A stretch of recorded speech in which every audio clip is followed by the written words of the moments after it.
Ball like I do after dark. It's a must listen. It's where I go to get my hoops fixed. This is Field of 68 after dark.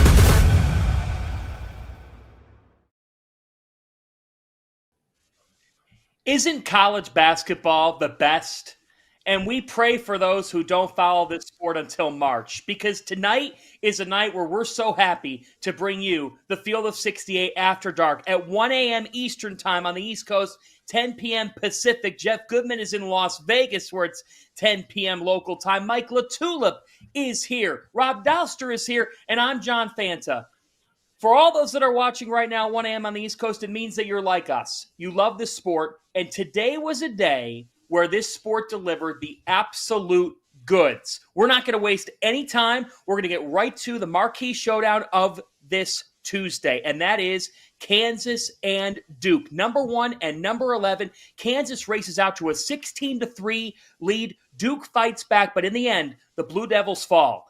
It's a 75-72 Kansas win, in which Hunter Dickinson did not play for the last 10 minutes, and the Jayhawks still find a way. Mike LaTulip, you're our leadoff hitter tonight.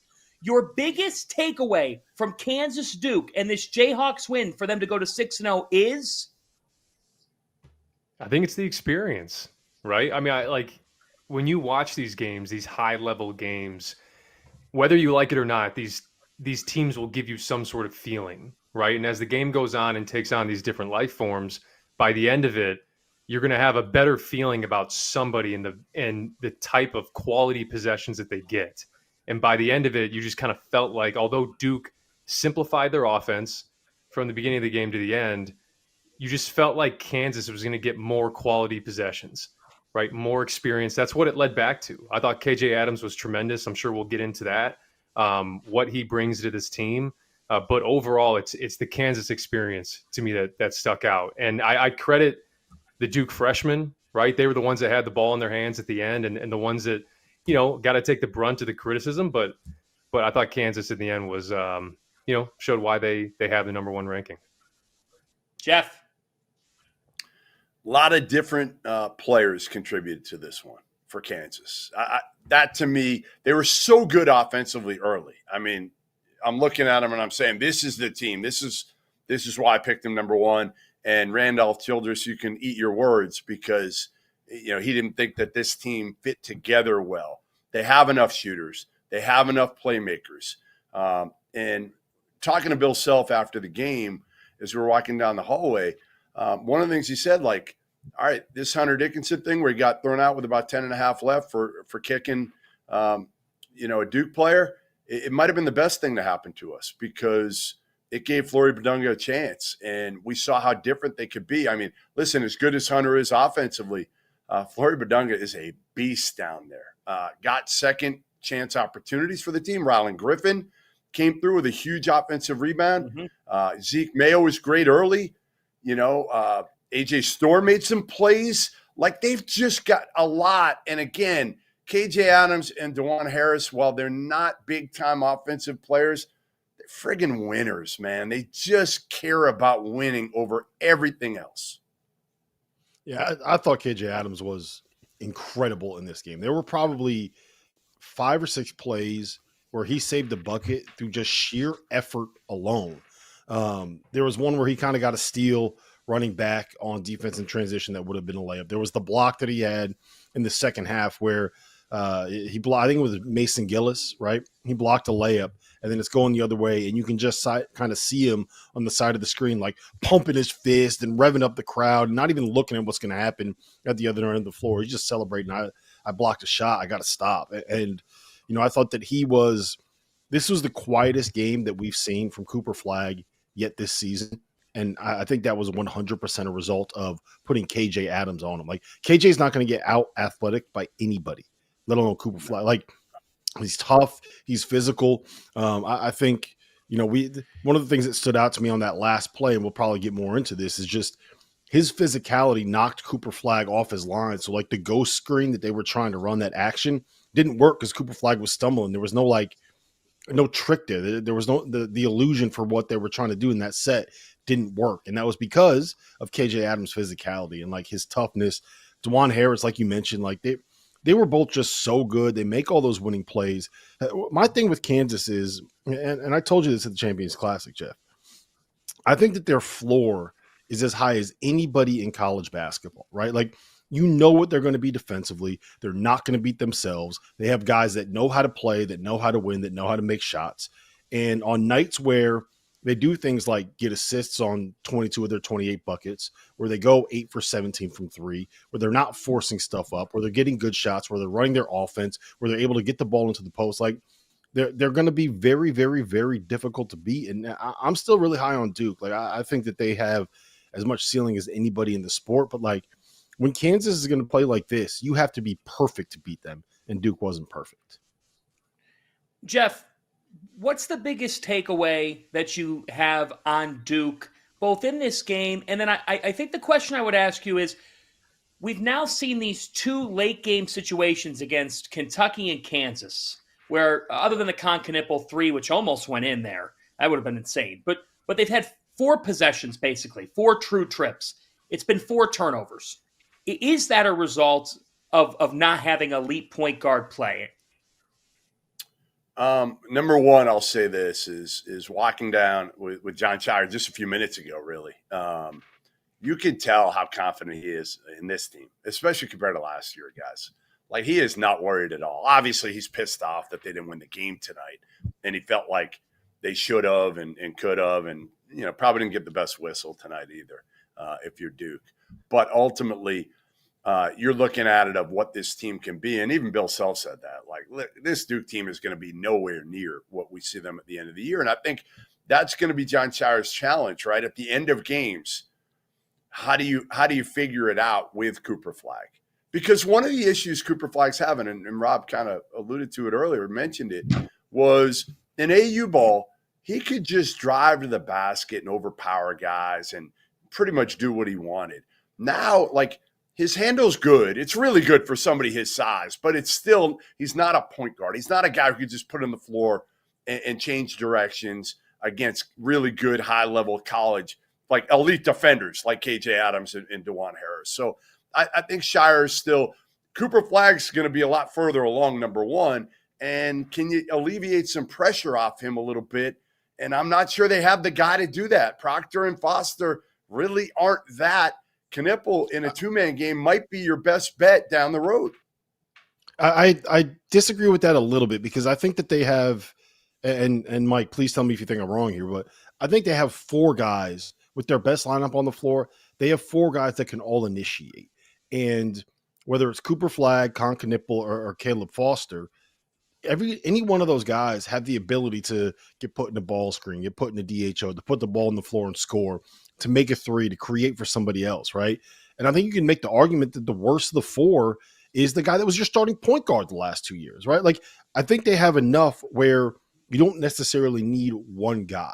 My biggest concern, so just to go to your point on like the end of game stuff, Fanta, the first 3 turnovers are just a result of like Cooper's habit is going to his right and spinning back to his left, because he should be a high school senior, and that's what worked for him in high school. That's what worked for him in AAU, and he hasn't gotten used to the fact that it's not going to work for him against 23-year-olds that are on the number 1 team in the country, right? Or guys that are old that play for Kentucky. I'm not worried about that. I think he'll get that figured out. Tonight's thing was he wasn't physical enough. He got knocked off his path. They couldn't get that ghost screen action. Knipple gets into the lane. He draws defenders, but Sion James is crashing in from the corner, so he's got no outlet there. And Cooper is just standing right behind Zeke Mayo, so there's no passing lane there. Like, I think they called the right play. You just got get used to each other, get used to the movement. So, like, I'm not worried about any of that stuff in the long run. In the immediate, yeah. By February, I think they'll figure all of that stuff out. Mike. Yeah, I mean, I think the big thing with this Duke team, they mentioned on the broadcast, right? It's the biggest team in the country, right? It's the tallest team in the country, and everybody loves positional size. We talk about it like crazy, and like I'm a big believer that offensively you need to play like you have positional size, and defensively you need to play like you don't have it, right? There needs to be a certain level of desperation, a certain level of survival on the defensive end. And when Duke's really good, they have that. They did that against Arizona because the team with positional size that plays with desperation and that plays with that survival element to them, they're just hard to score on. And for Duke offensively, I stay on the positional size note because Nipple, like, right, you're 6'7", you got all this size. Cooper Flag, you're 6'9", you got all this size. Take your time. Like, take your time. I thought this was the most sped up that Cooper Flag had been all season. Obviously late game Kentucky got sped up there, spun into traffic. Oweh takes the ball away, but tonight, you get his turnover. I thought it was a great play by Zeke Mayo because Zeke Mayo is the one that kept getting involved in that switch up top where they're going to that two-man game, and it's really what you would call like a push screen where Cooper gets on the inside, gets under, and just kind of pushes off into that short roll. And Zeke was smart. At the end, he said, I'm not letting you push off and get under me. I'm going to fight back over and get the low side. And then Cooper's going into the back down there. And it's like, dude, you got the size. I mean, Zeke Mayo, you're talking 6'3", right? And you have maybe 30 pounds on him. Just take your time. Like, you can back down, assess, look.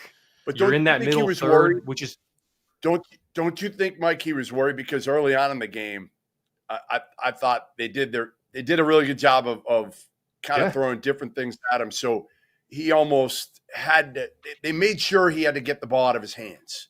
So I think maybe again he was rushing things because he knew if he didn't, they were going to come at him with something else.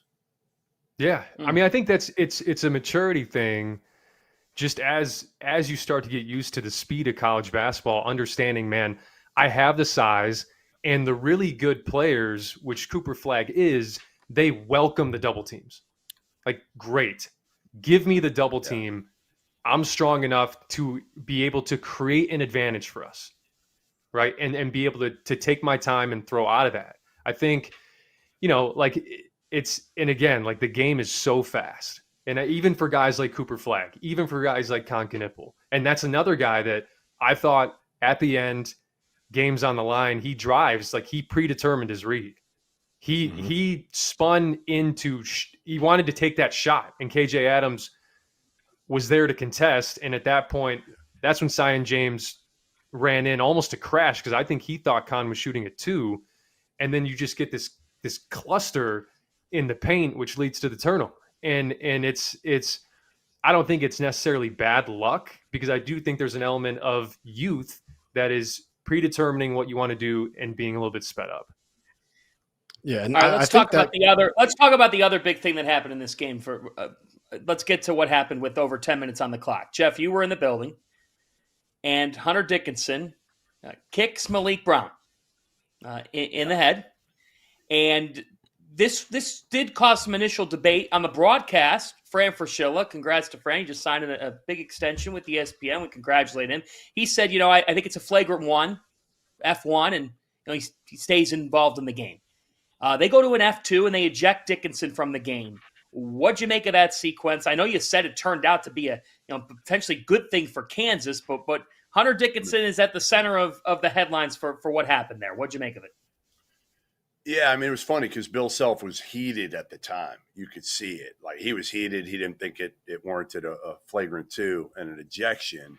And after the game, obviously after winning, he was a lot more, okay with the fact that it happened. And, he thought he should have gotten a flagrant 1 for it. I don't think it was like dirty. I think they both went down hard. They got tangled, and Hunter was trying to, again, you're fighting at that point, right? You think you got taken down, where again, I thought it was kind of mutual on that one. They both went down hard, and I don't think he was like trying to kick him at that point. So He was. I don't know. He knew It's reputation. It's reputation. Yeah, let's call it what it is, right? Like Hunter knew exactly what he was doing. He knew that if he rolled that way and put his foot where it was going to be, his foot was going to go right in Malik Brown's face. He knew exactly what he was doing. Now, was he doing that to injure Malik Brown, or was he doing that because he felt like he got undercut? He's going to troll this guy. He knows it's going to get him fired up, and maybe the reaction is going to be something that gets that guy a tee, gets him ejected, something like that. Yeah, it's maybe, the latter. Maybe he was not. If he wanted to hurt Malik Brown, he would have done what that dude did. You've all seen that pickleball clip, right? Where the guy knocked the board out of his hand and he gets kicked in the face, and the dude gets knocked out on the court, right? That's if Hunter Dickinson wanted to hurt him, that's what he would have done. That was a kick to the head. This was like he hit him in the head with his foot to try to instigate something. It's a flagrant one. I don't think he should have been ejected from the game. I think that I don't think so either. I think that was good. Like following the letter of the law to the point where you're not following the letter of the law anymore, if that makes sense. So I don't think you should have been ejected. I think that was probably too harsh of a decision, but Hunter knew exactly what he was doing. And it's one of those things, FAFO, right? Yeah, that's exactly right. And, I think down the stretch, Mike, you brought this up. Zeke Mayo had the vision offensively for Kansas, the way that Duke was defending Kansas. Rylan Griffin got to the free throw line, made his free throws.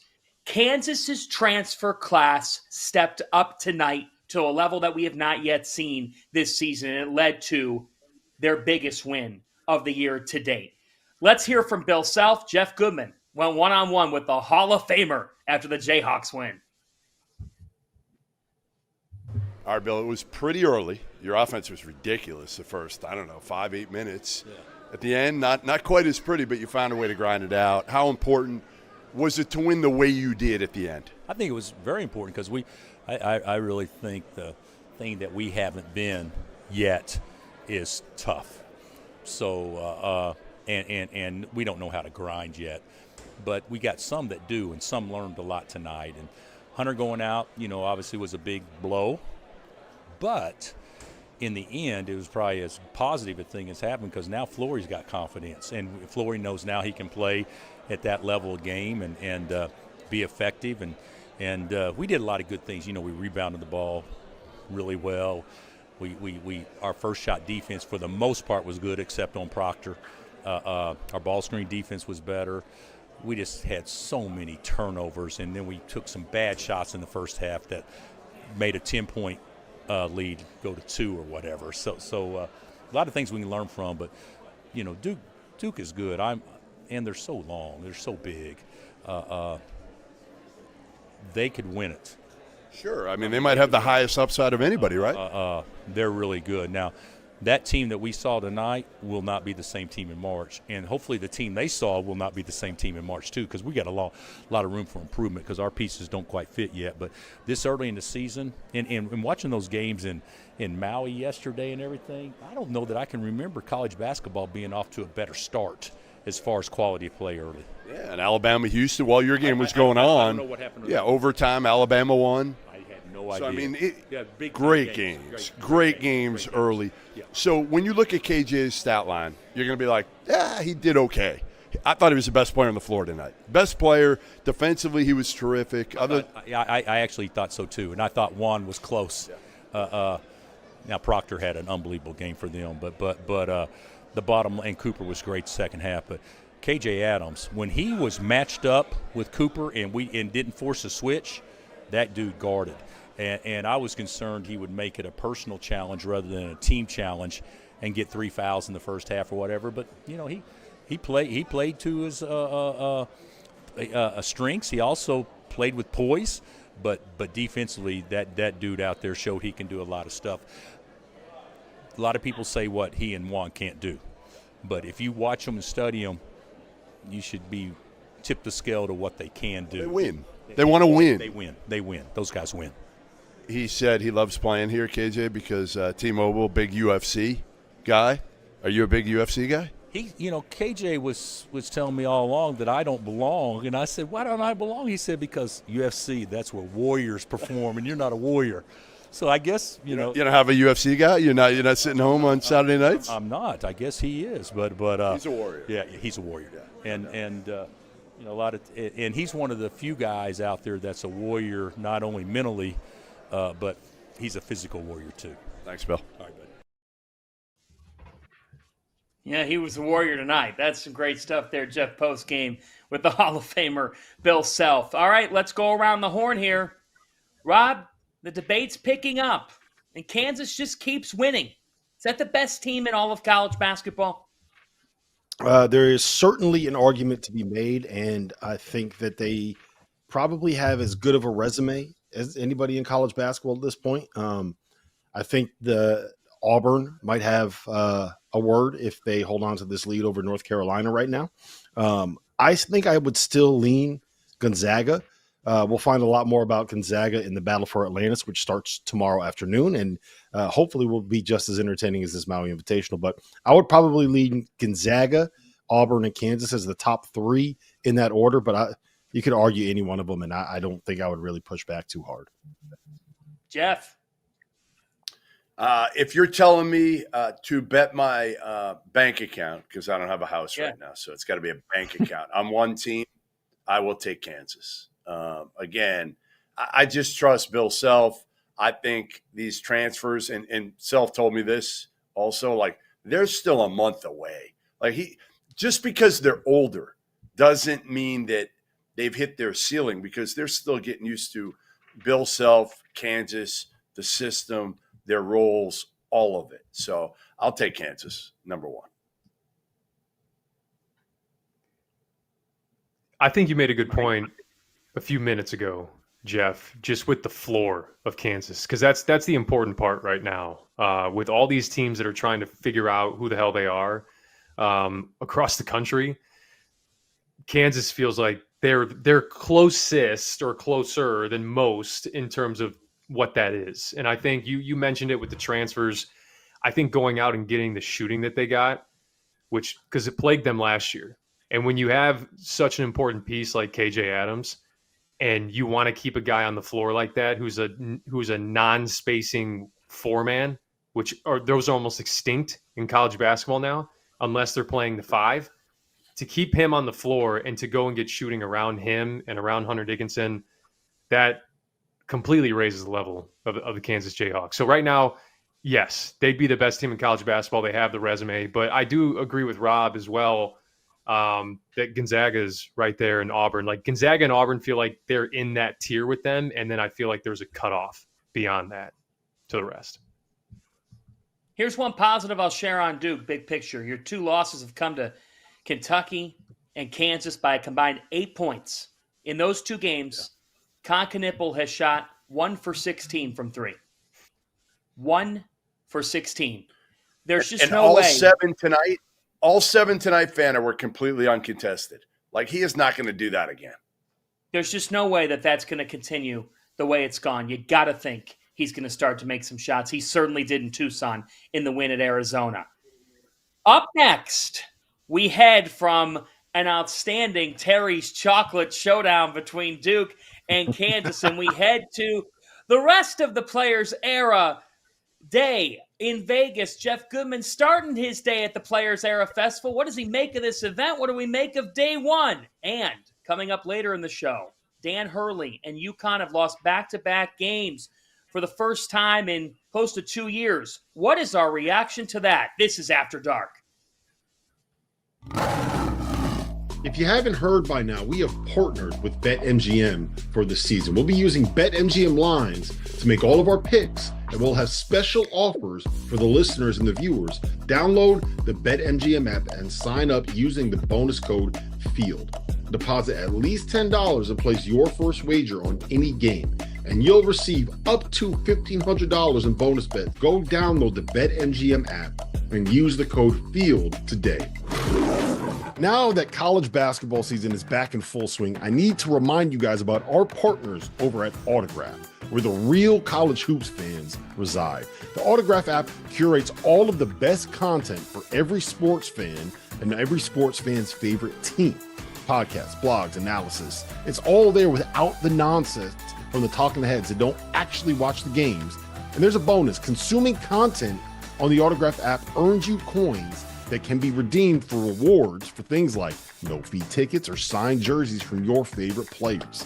There are a couple new features in the app that I need to let you guys know about as well. Autograph Replay gives you a quick hitting summary of the previous day's news so you can keep track of all the important things going on with your favorite teams. And Autograph Rooms allows you to chat in real time with the true voices of fandom within your team's community.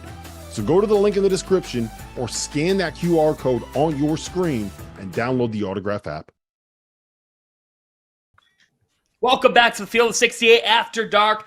It wasn't just Duke and Kansas tonight in college basketball. In fact, there was a game that was just as good, if not better, in the way that it went down the stretch. Phenomenal contest between Alabama and Houston.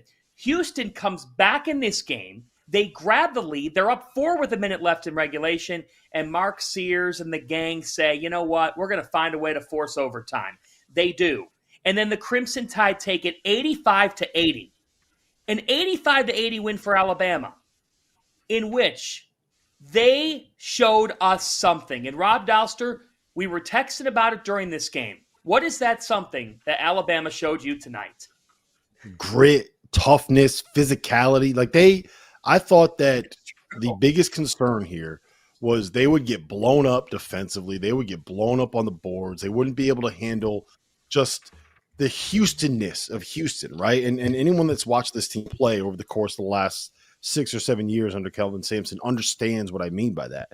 And I thought that Alabama was actually, especially in the second half, the tougher and more physical team. Like Mohamed Diabate set a tone out there tonight, and he was getting rebounds. He matched them athlete for athlete. He blocked a couple shots that was ridiculous. He got on the floor, got a couple loose balls, a couple 50-50 balls, and I thought that was what the difference was in that game, because Mark Sears, like, his numbers look good at the end of the day, but a lot of what he did was at the foul line. And I think he hit 3 threes late. There was one point where he was 1 for 9 from the floor in this game. I don't think LeBaron Filan was as good as he was against Illinois. Like this was a game that was won by Alabama matching Houston at what Houston does best. And I don't think I ever would have guessed that was something that a Nate Oates team was capable of doing. I was really, really impressed. Like the big question we had with this Houston team last year, coming into this year, were they going to be able to be tougher, more physical, and be able to guard the way that you need to guard to win a championship and get past where they got in the tournament last year? And I think the game against Purdue, you still kind of had those questions, right? I don't think anybody can watch that game and have those questions about this Alabama team anymore. Mike, what'd you see in this game? Because I know that Houston, the way that they fought late, especially offensively, Alabama had bottled them up. But I can't help, Mike, but look at LJ Cryer, who had 30 points, 30 big ones. But look at what it took. 26 shots. And Houston went 1 for 10 in overtime. I mean, I think that's the big takeaway here, Mike, is Houston normally puts the game on their terms. And tonight, Alabama said, fine, we'll play you that way. They out-toughed them at the end. They did. And I think the issue was LJ Cryer became their best form of offense. So they really said, hey, we're gonna spam the LJ Cryer button. But the issue became that with him being your only form of offense, you became predictable. And then by the end of the game and into overtime, and especially on the last play of the game or on the last play of regulation, as they tried to free up Cryer, you knew it was coming. So there was no wondering for Alabama whether or not LJ Cryer was going to get the ball or try to get the ball. I mean, I think, and for Bama, look, this has been like, I was worried that Houston would try to pull them into the mud this game and try to make it a rock fight. But Bama does what Bama does, and they influence you with their pace and with their speed, and you fall into it. And I thought Houston fell into it tonight. And Alabama being able to get 20 offensive rebounds back on the glass, and they just had this like rotating cast of guys that have stepped up. I mean, Illinois game, Mark Sears blanks, 0 points, but it's Holloway, it's Wrightsell, it's Nelson, it's Philon that step up. And then tonight, Philon goes over, and you have Holloway, you have Wrightsell again, you have Sears reemerge, you have Nelson, and then you have Diabate, who, Rob mentioned it, 9 minutes a game this year. He played 28 tonight. So Nate Oates finds a grouping and a personnel pairing that he likes, and he rode with it. I don't think any of us would have said at this point, right, the way they guarded Houston tonight, most of those lineups were with Cliff and Murray on the bench. Mm-hmm. Like, it's crazy to think that you bring in a guy like Cliff and you're sitting there saying, man, and Cliff's on the bench as they get, go on their 10-0 run and get stops. It's wild what they put together, but the depth is serious, and Chris Youngblood hasn't even gotten, active yet. So it's they can beat you in more than one way. Yeah, they can beat you in more than one way this year. Yeah, like last year it was, okay, we either need Mark Sears to go off or we got to hit like 23s, space the floor, get in the like that. That was the only thing they could do. They had to win 105 to 100, right? Now they can kind of win grinded out games. And, we thought that like the addition of Amori was going to be a game changer, and it hasn't really been him. He hasn't really been all that impressive so far through the start of the season. And I think it is the Darian Reed kid has been really good in flashes. He wasn't great tonight, but he's been good in flashes.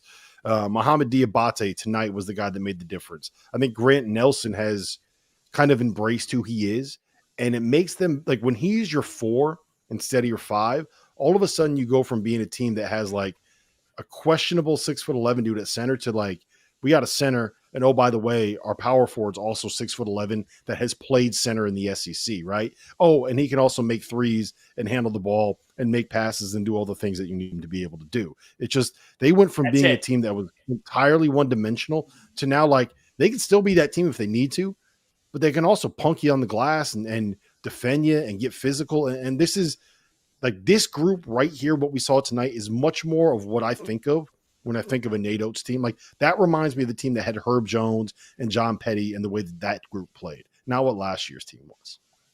That's it, Jeff. Rob just said it. Grant Nelson embraces his role. Mohamed Diabate tonight comes up with 10 points and 16 rebounds in this game. Sears, the last game, kind of sums up role definition. It does feel like that across the board, it's not just that they can beat you more than one way. They could beat you more than about 5 or 6 ways, Jeff. And it feels like that's all Nate Oates and what he looks for on a team. Well, I think there's also depth and competition for playing time and guys not having to play extended minutes. I think that might have been it for Sears too, right? Like he doesn't have to play as much now. It's going to help him in the long run because frankly, he was everything for them a year ago. Now it's going to be much tougher to figure out how to defend this Alabama team because they've got so many different weapons. And then you add Youngblood, who Nate Oates has told me over and over, might be his toughest guy on his team. And I was texting with Nate tonight because, I chose the Kansas Duke game over Alabama, Houston. But, I said, what was the big difference? And he said, rebounding. We out-rebounded him by 9. We outscored him at second chance points. Diabate had 16. Nelson double-double. We matched and exceeded their toughness to end the game. And all the things you guys have already talked about, right? But, again, to see it with this Alabama team against the team that we consider probably the biggest lunch pail group of any in the country is telling. Mm-hmm. And the question is, can they follow up on that? Now they know they can do it that way. Can they do it over and over? Mike, go ahead, Mike. I was just going to say that last possession of regulation, Darian Reed had the assignment on LJ Cryer, freshman, with a guy that's already had, 26 or whatever it was at the time, getting that assignment. And then how about this? We talk about 4 guard lineups. That lineup at the end of regulation had 4 bigs. It was Amori was on the floor, Diabate was on the floor, Nelson was on the floor, and Reed was on the floor. It's crazy optionality that you have with your personnel for Nate Oates. And they moved in lockstep tonight, especially on the defensive end. I know 80 points is 80 points, but it's misleading because if you didn't watch the game, you didn't see the activity that they played with. And, it felt like we talk about like Nate Oates' old Alabama teams. It felt like a Nate Oates Buffalo team. Like those teams that just like his whole thing was the hard hat. And that's what that team was tonight. Mm-hmm. Rob, any concern for Houston? Yes. Oh, you are concerned. I do have Why? I mean, you lose narrowly to Alabama and Auburn. it's not just that, right? Like for Houston, it's not like they're no longer the team that has to prove that they are good enough because they're coming out of the American, right? Like we know what they are. They've established themselves as one of like the 5, 6, 7 best programs in America at this point. Like that's just inarguable. They've been to a Final Four. They've done all of that stuff. Like we need to start talking about Houston the way we talk about Gonzaga, in the sense that like, all right, can they win a title this year? They've proven themselves as one of the elite. Can they win a title? And I don't think that and it's an impossible ask, but I don't think that they did enough to replace Jamal Shead. Like I thought Milo Suzan was, fouled out in 12 minutes, was kind of ineffective at the point when he was out there. Like I've been a little bit underwhelmed with him so far. And Mike, I thought your point that like they become entirely predictable. And if you have a team that can keep them off of but it's easier said than done, but that can keep them off of the offensive glass and avoid turning the ball over against them, you're going to have a tough time winning if you're Houston, because there's only so much that you could do on the offense or the end of the floor to create. Like the difference between them and Auburn in that game in Houston was that they kind of like matched each other when it came to everything other than, oh, Auburn's got a guy until Hot Pedford that can go out and get you 21 points and create something out of nothing, right? And I don't know if Houston has that guy. And if it's only just like, let's give the ball to LJ Cryer, who was a scoring guard that's like 6'1" and can be a little inefficient at times, like that's a concern for me. Like they're going to be a top 10 team. They're going to compete for a Big 12 championship. They're going to find a way into the second weekend. Like this is just who they are. That's what they do every year. That's the floor for their program. I just don't know if I see it being much more than that this season. All right, let's whip around to the rest of the Players Era Festival. By the way, final minute right now in overtime. Rutgers up 77-73 on Notre Dame. Scarlet Knights on the cusp. Notre Dame loses Marcus Burton to a serious knee injury. He left the game just moments into it. Jeff, you were there during the daytime.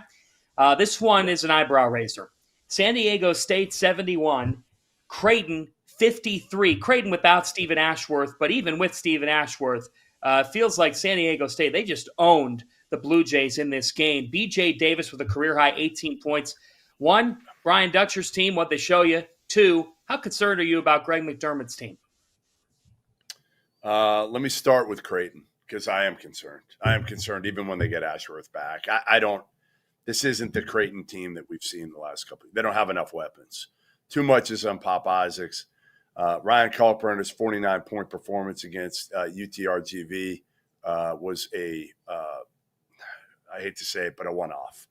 He just doesn't demand the ball. And again, it's easier to defend this Creighton team because they don't have a lot of guys that can put on the bounce on the floor and make plays. So much is on, Neal and Isaacs, and those are two guards that are coming over to a system that they don't know at all. That's going to take time, and I'm not sure. Again, they're going to figure this thing out. Ashworth should be back in, I'd say, a week. He could play Saturday. It sounded like he worked out before the game today, but he'll help.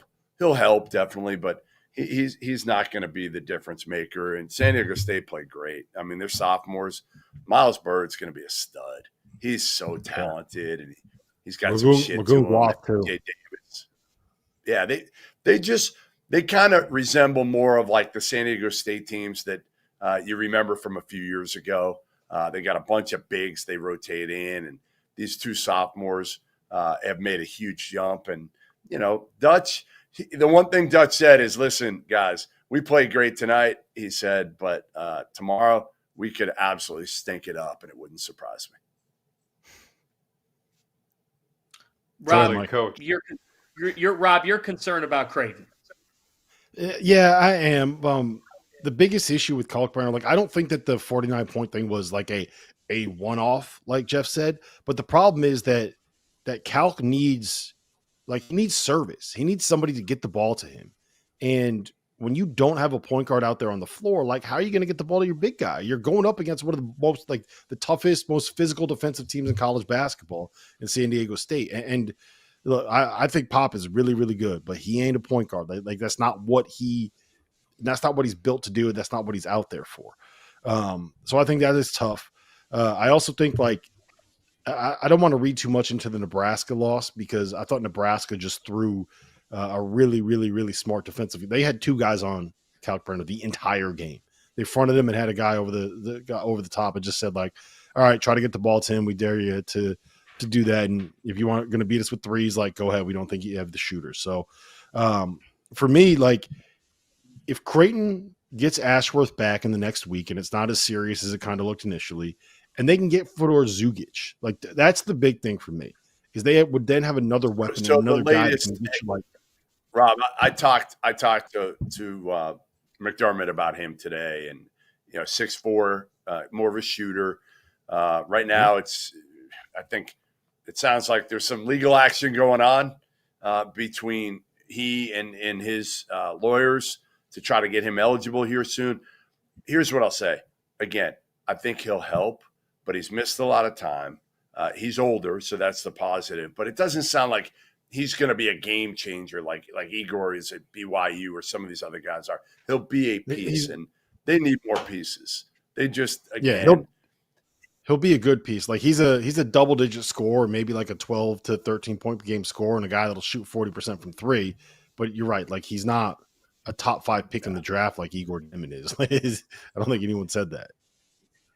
Before we go to break here, again, I don't think they have enough. I just don't think when you watch this Creighton team, They don't. yeah, they just don't. They don't look the part of a team that's going to have that high upside. I think we all just kind of sometimes you just give somebody the benefit of the doubt and the credit, and I think that's what we've done now with Greg McDermott. Not to say they can't finish in the top 4 or 5 in the Big East, because really it's not going to be that hard to finish in the top 4 or 5 in the Big East. No. Well, go ahead, Mike. Real quick on Creighton. And I thought Brian Dutcher deserves a ton of credit because just like Nebraska, they got the low hold guy on the backside. We're not going to let you throw it over the top. We'll go in rotation. We're fine with that. Every time you set a screen, Ryan Kalkbrenner, when you roll, our tag man is elbowing you in the ribs. You're going to feel us. Creighton, it's a far departure from who they were last year, right? You don't have, the reason why they took care of UConn at home last year was because they had movement shooters. They had Ashworth can shoot off movement and off the bounce. Shireman can shoot off movement and off the bounce. Trey Alexander shoot off movement and off the bounce. They don't have that anymore. And so teams can just load up on Kalkbrenner because, again, to your point, Jeff, they don't think anybody else can beat them from the outside.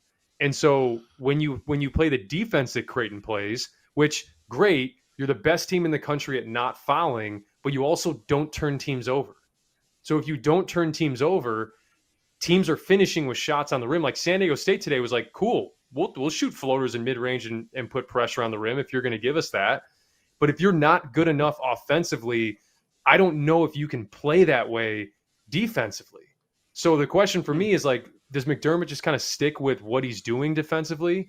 Or does he say we got to get maybe a little bit more aggressive? Can we force a few more turnovers a game to get Pop Isaacs out in transition, to get us going? That's the question. But also, I mean, you made the point.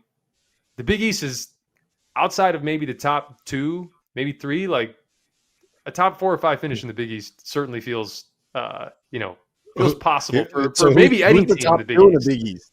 Who's the top 2 in the Big East right now? That's a fun question to answer. We'll probably get to that in the next segment.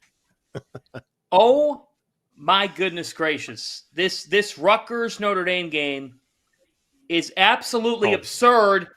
Notre Dame just tied the game and they fouled Rutgers not knowing that there was 11 seconds to go in the game and it was tied.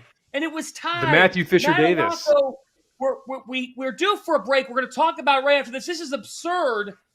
And we're going to get to the Maui Invitational because we're going to get to Dan Hurley. Let's take a very quick break and we'll be right back with the finish.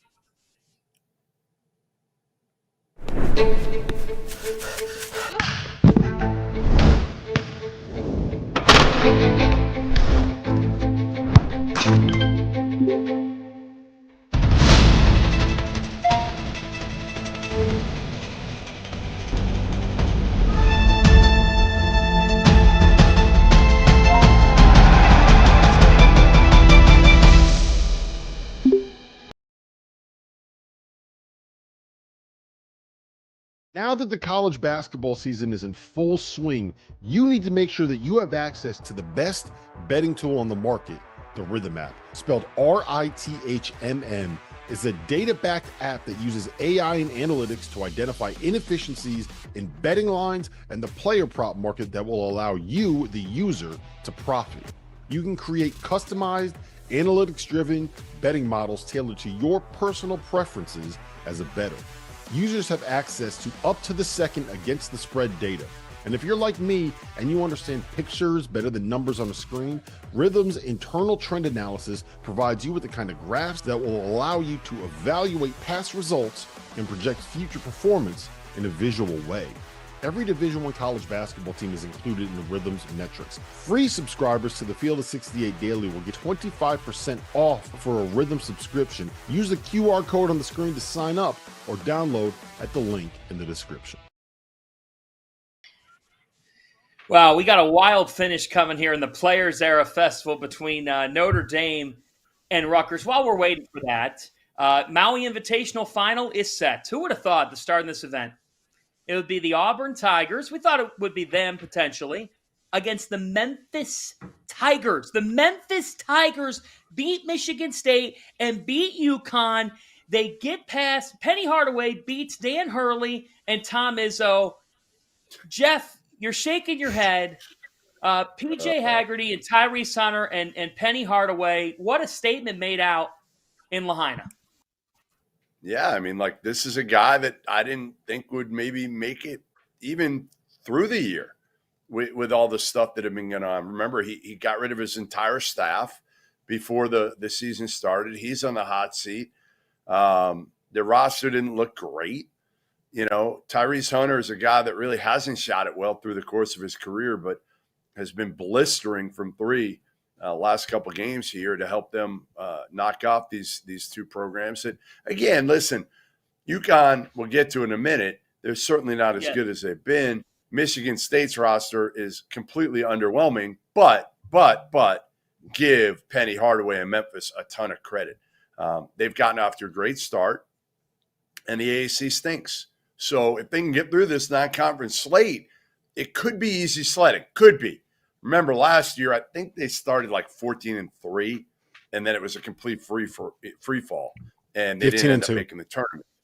15-2. Sorry, I'm getting off. Jeff, before we turn to the rest of the panel here, earlier tonight, a special cast member of Field of 68 had something to say.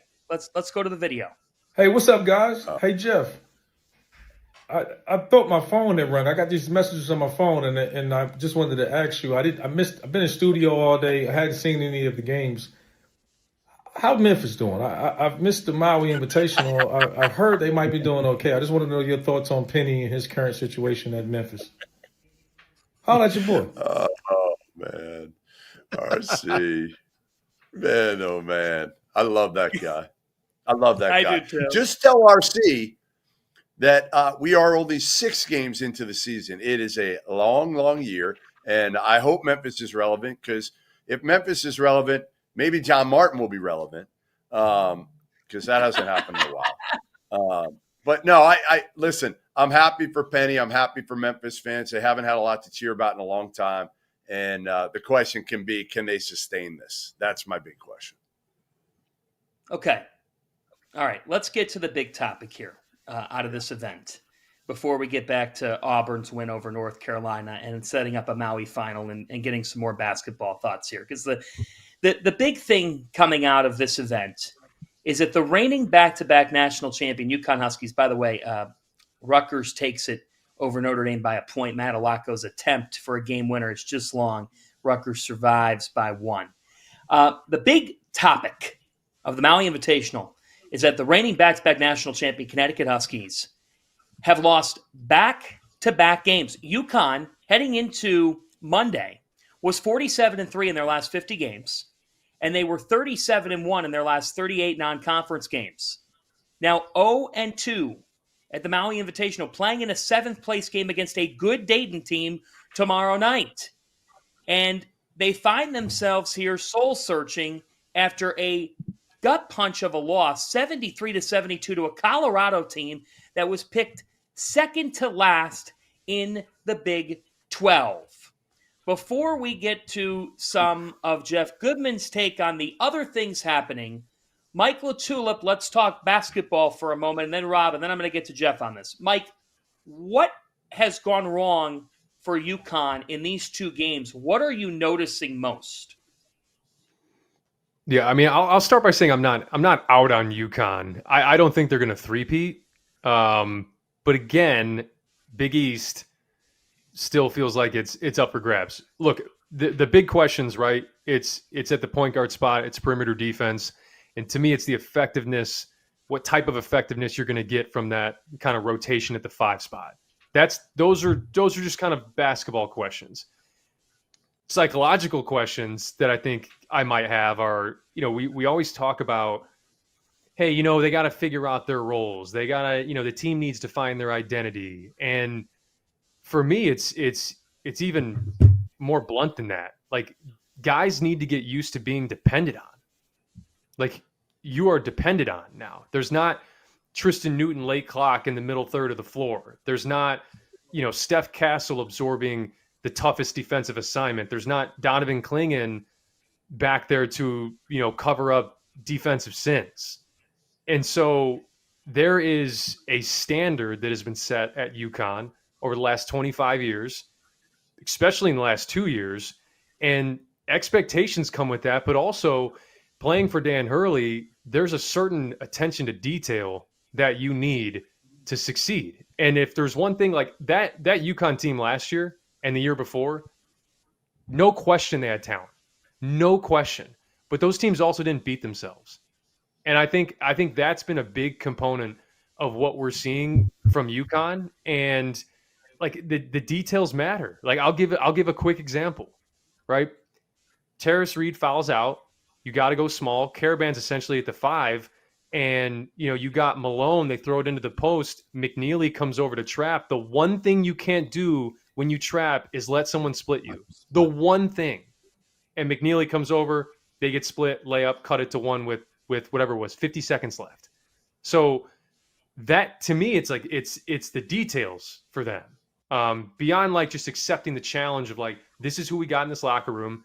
I think the early returns on the Mahaney side of things, like, I'm not saying it's a failed experiment yet, but he's already out of the lineup, already out of the starting lineup, and spent most of the second half on the bench. So I think two things need to happen beyond what I just mentioned.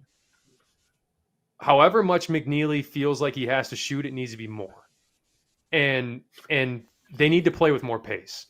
Like I think you're putting so much strain on your offense, constantly getting in the half court, running action after action. I know Hurley succeeds with that, but you have to figure out a way to get out in transition, to play with more pace, and that all starts on the defensive end as well. So that was about 8 things that I mentioned, but it all comes back to the details for UConn. Everything that you just mentioned is literally what I have written down. So, one, are you the one that's been watching UConn for like 10 straight years, or is it me? Like, has it been? Are you? Yeah. No, I know. Look. No. Wait a minute. Jeff. Everything that Mike said, Rob had written down. But Jeff, is there any chance that Rob would have delivered it in the same clarity that Mike LaTulip just delivered it in? I'll give it let's call it a 2.5% chance, right? What's wrong, Rob? Rob, what's wrong with this team? Everything that Mike just said. Like, it's the point guard play. It is the 5 spot. Like, Sampson fouls too much, and Terrace Reed doesn't really know what he's doing defensively in that role yet. Aiden Mahaney's not you're not ready to cut bait yet, Mike. Like it's getting close to time to say like Ahmad Noel is the backup point guard and Hassan Diarra is the starting point guard. What I would add to that is the reason why the offense that they had last year worked is that Tristan Newton is 6'5" and 210 pounds and was not getting bullied by anybody. You want to press him? What he's going to do is he's just going to put his ass into you and walk up to the 3-point line, and they're going to run offense from the 3-point line, right? They had guys that were old, a 5th-year senior in Cam Spencer that wasn't getting knocked off of his path. If he wanted to come around that screen, he was getting around that screen, right? You're not going to move Steph Castle. Steph Castle's going to go where he wants to go. And you don't have that this year. So when you get into your offense and Hassan Diarra is the one bringing the ball up, like, they're starting their offense 40 feet away from the basket instead of 25 feet away from the basket. And when you're trying to run something as intricate as what they're running, where you want to get these DHOs, where you're trying to get these different cuts, where you're trying to find these different slips, where you're trying to run counters to your counters to your counters, it's not going to work if you are 44 feet away from the basket. Like, you're not going to be able to make the passes that make that offense tick. So that's part of the problem. The defense is a massive issue. Like, right now on Torvik, based off of what they've done this season without any of like the preseason stuff factored in, they rank 199th in the country defensively. They're fourth offensively. Like, I think that they'll be able to figure it out on that end. I don't even know, man. Like, you got problems at the 5 because you can't protect the rim and you can't stay out of foul trouble. You got problems at the point because you don't have guys that can stop the ball or prevent penetration. You got problems on the wings because these young guys like don't really know what they're doing, and you don't really have great defenders. I think, here's my take, is that, one, you got all this length and athleticism. Like, maybe let's try like throwing a press on there, like maybe a 1-2-2 3/4 court, something or other. Maybe throw a 1-3-1 zone in there. Last night against Memphis, we saw a 2-3 zone. I can't remember ever seeing Dan Hurley run a 2-3 zone ever. Maybe some more of that stuff. Like, you got to mix it up. You got to junk it up. You got to do, like, Bill Self loves throwing these random like triangle and twos out there whenever he's getting his ass kicked, because you just don't know what to do against it. And I think that Hurley has got to get like just more creative, where you just run this random stuff. You try to mess everything up. You try to make the other team uncomfortable. You get some rebounds. You get out in transition, and you take advantage of the fact that there's like 5 or 6 guys on this team that are going to be 6'7" pros one day, whether it's Jalen Stewart or Jaden Ross or Solo Ball or Alex Caravan. Like, you got guys that are long and athletic. Get out and run. Take advantage of it. I think that's what the key is going to end up being. And my guess is we see that a lot more as we get closer to Big East play. I'll clear out for Jeff here in a moment. Here's what I would say about what you just said. We talk about the last 2 years and what Connecticut's had up front at center. They had Donovan Clingan and Samson Johnson last year. The year before that, they had Adama Sanogo and Donovan Clingan. But one of the things that we don't talk about, and the other thing was Tristan Newton as an All-American point guard, which took him time, but then he figured it out. One of the things that I don't think we talk enough about is a bully on the wing defensively. Andre Jackson covered so much ground defensively. You know, Jeff, he was the all-encompassing player. Last year, for a one-and-done kid, Steph Castle was built like a bulldog, and he just took away anything and everything defensively. I'm not worried about Connecticut's ability to make shots and generate offense. And running their stuff right now is harder because their point guard play is well below average for what the standard is, and Aiden Mahaney has not panned out. But where I stand is they're not guarding. Their on-ball defense is non-existent. They've got to fix a lot on the defensive end of the floor. But more than anything, you've lost a game that went down to the wire against Memphis, and you lost a game that went down to the buzzer against Colorado. And throughout these games, Jeff, the head coach of the Huskies, in Dan Hurley, has had some very highly emotional moments. What is your reaction to that? So I've been out here in Vegas, and I've gotten a ton of coaches, referees, people reaching out to me and, you know, saying, what is going on with this guy? Like, I saw Rob Pelinka today, who almost hired Dan Hurley, right? With the Lakers, their GM, and I was talking to him about him a little bit, and I won't go into that conversation, but it's a hot button topic because, again, we didn't see this quite as much over the last year and a half because UConn was just absolutely steamrolling teams. So Dan Hurley wasn't in these close games, certainly in the NCAA tournament. And that's where, obviously, the country got a chance to watch Dan Hurley. And the antics are there, but they weren't as high level as they were, 2 years ago during that stretch, Rob, where they lost 6 straight games. And I remember I called them out on it and said, like, Big East refs, they'd had enough of them. And I think Dan Hurley's kind of reverted back to that a little bit now because, again, he's not getting his way. He knows his team right now isn't dominant, where last year, like, he knew what he had. He was confident. He could kind of have some fun with it. But now I think the frustration's starting to mount a little bit that he might be overmatched. And listen, on another note, he's got to grow up. He's got to grow up. I mean, I said this 2 years ago. I'm going to say it again. It's too much right now. Like, Dan, love you, man. You're an elite level coach. You just got to understand, like, it's not that one call. It's not that one call that they're getting you on. It's because it's over and over and over, and the refs don't want to deal with it anymore. I liken it a little bit to Jason Tatum, and they're very different. But, Jason Tatum, when he was in the NBA in year 1 and 2, especially would throw up his arms every time he didn't get a call from the ref. And I remember saying to him, like, listen, when you're going to get older and you're going to become a star in this league, you're not going to get those calls because the refs are going to be pissed off about you.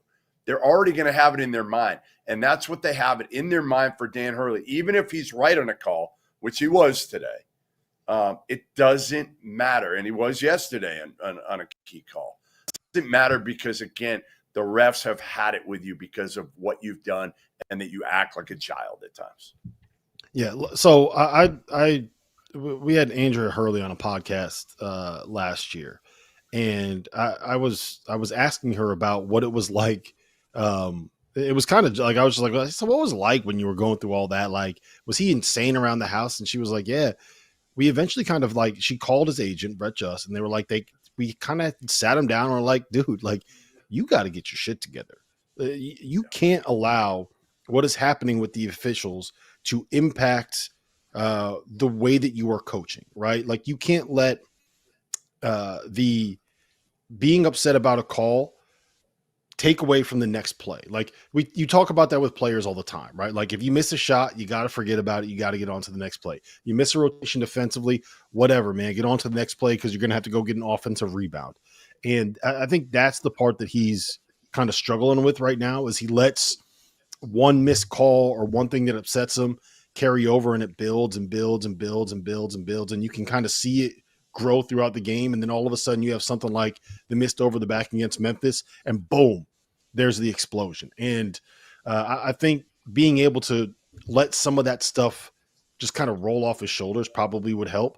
I actually thought he was a lot better today. Like, he had it was pretty funny. If I'm being honest, that the way that the game ended today was an over the back call that was not called a foul after yesterday's was called a foul, and both of them ended up costing UConn the game. Like, I was really expecting more fireworks in the press conference. I was a little disappointed about that we didn't get more out of him there. But I think that is, you know what needs to happen, Rob. You know what needs to happen. Honestly, the best thing that can happen to Dan Hurley is he gets teed up 3 or 4 straight games. The refs just say the hell with it. We're done.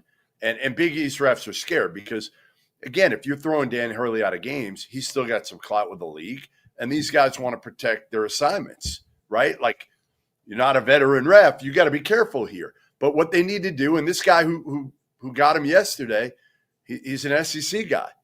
So he's not a Big East guy. He knows he doesn't have to see Dan Hurley again. But I think all it takes is, honestly, 3 games in a row, if Dan Hurley does it, tee him up, and I think he'll change. And for the betterment, like, I think it's good for Dan Hurley. And, again, he's such a good coach. And, again, we've dealt with him. I mean, I've known him for 20 years. Rob, you've really gotten to know him well lately. Like, he is a very, very, very likable guy off the court. But at times, he can be very unlikable to watch on the court. All right, let's talk about basketball here, the rest of the Maui Invitational. Mike LaTulip, final score, Auburn 85, North Carolina 72. Mike, I loved watching this game. Obviously, we come on here as it's in the second half, but like just watching this game closely in the first half and then having it up on the screen here as we're watching the second half, the pace of this game was just off the charts. But it feels like, Mike, when you're watching Auburn, they answer so many questions because when you have the electricity that they possess in the backcourt, and they possess plenty of it, and then you combine that with an All-American who tonight, he was unbelievable. I mean, Janai Broome had 23 points, 19 rebounds, 5 assists. He probably could have 30, Mike, if he wanted 3 to. 3 blocks, too. Don't short him on his blocks, Fanta. Auburn is 6-0, Mike. what is it about this team that has impressed you the most out of anything? Yeah, I think at this point we know what we're going to get from Joe Broom. The question for Auburn over the years has been, how much do you trust the backcourt? And they've finally moved out of this crop of guards that, was Katie Johnson and Wendell Green and Flanagan and all these guys that, were high 20s to low 30s 3-point shooters that, really made life difficult on some of these bigs. And then now you bring in guys. I mean, I know Jones has been, there for multiple years at Auburn, but Miles Kelly coming over, he's finally free from the prison that is a Damon Stoudemire offense. And now you also have Pettiford as well that, is so combustible off the bench. I think back to 2019 when Auburn made that run to the Final Four, and Jared Harper and Bryce Brown, like, you trusted those guys. Like, those were guys that you trusted. And I think it's a common theme in college basketball, and they have the All-American, but we've seen All-Americans in the past, bigs that are just at the mercy of the guards that are around them. So, they have guys now that I think they can trust. I get we're 6 games in, but, I think early returns on this backcourt is, it's they're going to be a problem. Yeah, obviously they're going to be a problem in the SEC, but it's why I said when you asked, hey, is Kansas the top team in the country? It's why I had Auburn with Gonzaga in that top tier. I think they've proven that to this point. Yeah, I mean, they've beaten Iowa State. They've beaten North Carolina, both on a neutral. They beat Houston in Houston. Like, that's pretty impressive. Vermont's really good. They beat them by 51 points. And I will tell you this, Mike.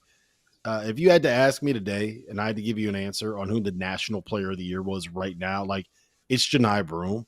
I don't know if it's even a conversation. Like, he is so good. And it's not just, like when you think about a big guy, it's like, oh, all he could do is score in the post. No, he was 2 for 4 from 3 tonight, right? It's like, oh, you know what? He's a black hole. No, he can actually kind of pass when he gets down there too. Oh, well, you know what? He's a liability defensively. No, the way that Auburn runs their defense, like, he's really valuable, just kind of being in front of the rim and being 7 foot and having that wingspan and just not letting anybody get anything within 8 feet of the basket. Like, he is an incredible basketball player.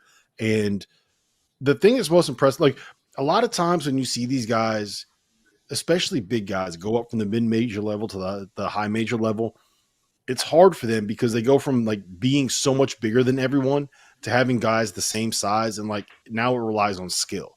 But you know what? Like, Janai's got all of the skill there. Like, 23, 19, 5 assists, 3 blocks against North Carolina it's just ridiculous, man. He's the best player in college basketball right now. Yeah, he is. And this Auburn team, on the other side with Carolina, Seth Trimble has certainly taken a leap. Like, that's very apparent, Mike. It's how big of a leap he's taken. Tonight, R.J. Davis has 12 points, but it took him 11 shots. And Elliot Cadeau goes 5 for 15. I'm just going to give the take, Mike, and have you react to this. Sure. North Carolina mismanaged the offseason and the interior. This team's post play is just not good enough to do what they want to do, which is to make the Final Four and have a shot. They're just not good enough on the interior. They were down 21 to Dayton, who, by the way, has had a good showing in this Maui and played Iowa State real tough and could play UConn tough tomorrow for all we know. But, Mike, I just – it's amazing to me watching Carolina and seeing their guards and the drop-off between their guard play and their 4 and the 5.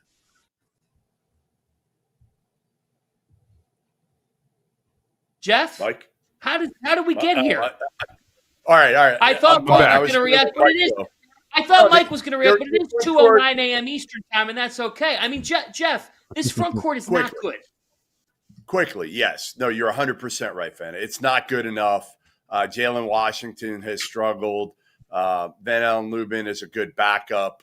And, yes, the one missing piece they have is a front, because Seth Trimble has gotten better, right? Like, he's the one guy who has really made a jump, but their bigs aren't good enough. And, yeah, I think ultimately that holds back North Carolina from being anything more than I don't know. I mean, again, could they win a game or two in the NCAA tournament? Yes. No, Their backcourt I think they're better than they're that.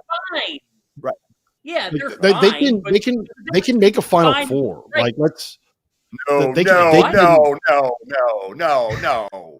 Hell no. Can they make a Final Four? Absolutely. No. Because No. you know why? Okay, stop talking. You know why? Because RJ Davis, Seth Trimble, and Elliot Cadeau on any given night can go out and win you a game. Like they went to Fog Allen Fieldhouse, were down by 20 in the second half, and came back and had a possession where if Jalen Withers doesn't shoot a ridiculous three, like I think they were up by 4 with a minute and a half left in Fog Allen after being down by 20. Yeah, but they were down by 21 to Dayton last night, who, by the way, like took Iowa State to the wire today, and they came back and they won the second. Like their backcourt is electric, and that backcourt can carry you to a win against anybody on any given night. And can they get 4 in a row in March? Yeah, absolutely they can. Would I bet on that happening? No, probably not. Could they lose in the first round? Yeah, absolutely. Like the thing about this North Carolina team. I got a better chance of putting this on whatever number you want in roulette, going downstairs and putting it on number 22 and winning than Carolina making the Final Four. I bet you would have said that exact same thing in 2022. And how did that play out for you? You would have said the same thing. One of the things I like there, Rob, go ahead, Rob. Did you notice, Rob, that he pulled out a $100 chip? It wasn't like $5. Yeah, like What, you want me to pull a red chip? Come on. I mean, listen, what am I doing here? Is a $100 chip a flex now? Yeah. Is that where inflation has gotten us, Fanta? Like a $100 chip is a flex? Yeah. Mike LaTulip, what's your take on Carolina? Yeah, quickly. Now that I'm unfrozen, it's interesting, like looking at how it's why I like prognosticating, like, are they a Final Four team? Are they not a Final Four team? Right? Would anyone have said Florida Atlantic was a Final Four team? It's like things need to happen in March. And the question, Rob, like, can those guards go nuclear for 4 games? I think it's possible. I also think it's unlikely. It's just, you mentioned the front court pieces, John, before I got frozen. They have a lot of redundant pieces, and those redundant pieces aren't very good.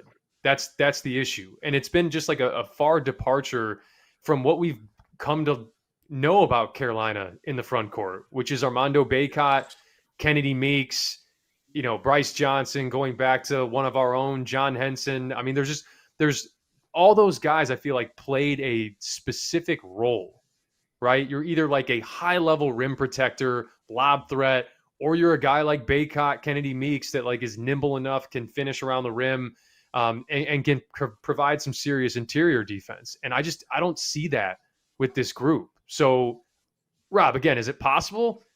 It's possible, but like those guards would have to just go absolutely batshit in the NCAA tournament. Would you be surprised if one of the 3 of them in 4 straight games all went for like 40? They're capable of doing it. I don't disagree. I could go. It's 2:13. We have 2 minutes left. But I'm just going to say this. Like, yes, I don't disagree with you that they could go nuclear. But you can't keep having these 5-minute lulls where you notice a trend. They fell behind by close to 20 against Kansas. They fell behind by 21 to Dayton. Like, you got to stop falling behind by these margins. It's way too much. All right. Quickly before toast of the night, I don't want over analysis because everybody's got a bed to get to on the East Coast. Robert, who's going to win, Memphis or Auburn? I'm going with Auburn. I think it ends up being a 15-point win.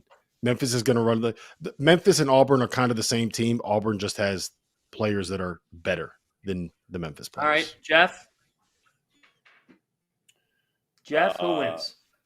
Auburn wins. But who knows? I mean, this, like with Penny, imagine these if he could pull off another one, be crazy. Mike? I'll keep it short. Auburn. God, everybody's on Auburn. You know what? I have no idea Do it. why this sport's nuts. Haggerty and Hunter it. just go nuclear. Memphis rides a magical Yes, wave. I have no idea how or why. Fanta. I'm riding the Penny Hardaway train. I'm not going to get jinxed here out of this. Toast of the night. Mike LaTulip, who do you want to toast? Terry's chocolate. Oh no. I'm gonna go with. I'm gonna go with KJ Adams. He's gonna get my toast in the night. KJ Adams. I thought he was tremendous on Cooper Flag. We talked about it throughout the show. I'm gonna give my flowers to the old man on the Kansas roster, KJ Adams. Jeffrey. Rob, go next. He took mine. All right. First and foremost, Chris Huff gave us a super chat. He asked us, what is Auburn's ceiling right now, season-wise? National championship. They might be the best team in college basketball. They can win the entire thing. I have two toasts. My first toast is going to go to Keyshawn Gilbert of Iowa State. Got smacked in the nose. I don't know if he broke it. It was bleeding like crazy. Stepped up, made 2 free throws with tears in his eyes, had a huge bucket to put him up by 4 with less than a minute left. They made 2 more free throws, all with like his nose bleeding down his face as Iowa State beat Dayton. And my second toast is to Seattle and Furman, who played the nightcap at the Terry's Chocolate Showcase in Vegas. Like, just imagine being Seattle and Furman and coming out to that arena and just seeing everybody streaming out into the stands because no one cares. Furman won. Furman won. Furman won. Shout out to Bob Bob Ritchie. Done. I'm just the fact really, guys. Like, I understand both of your toasts. Oh boy, there's only one. No, I'm being totally serious. I'm not kidding. There's only one person to me. It's Tyrese Hunter. Like, how can he not be the toast of the night tonight? Like, they just. I mean, he just had 2 nights, two career nights shooting the ball, and again beating Dan Hurley and Tom Izzo in successive nights, like crazy. So Tyrese Hunter and Penny Hardaway, I'll give you the shared. Yeah. I was going to say anything you could do to not give credit to Penny. Anything you do to not give credit to Penny. I have nothing against Penny Hardaway. This narrative is absolutely bullshit. I like Penny Hardaway. I just don't think he was the right man for the job. And I'm still saying, like, let's see. Randolph Childress, all right, you're right tonight. But it's still a long season. You could be wrong later. Okay, you could still be wrong. You couldn't resist.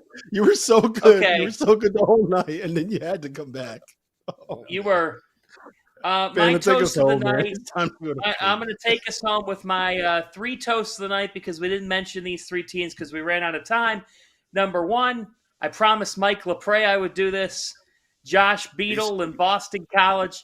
Josh Beadle won at the buzzer a 3. Boston College is 6-1, and under Earl Grant, that's a really nice start to the season. They beat a good Boise State team to win the Cayman Islands Classic. I want to toast Ian Shefflin. Tonight, Ian Shefflin had 18 points, 13 rebounds, and 8 assists as Clemson wins the Sunshine Slam over Penn State 75-67. And I want to toast Dana Altman. I thought Oregon showed some real guts. They were down by 10. They came back. Jackson Shellstad made a couple of big plays. Mike LaTulip, I see you nodding. That was a good win for the Big Ten for Oregon to get that one over Texas A&M. All right.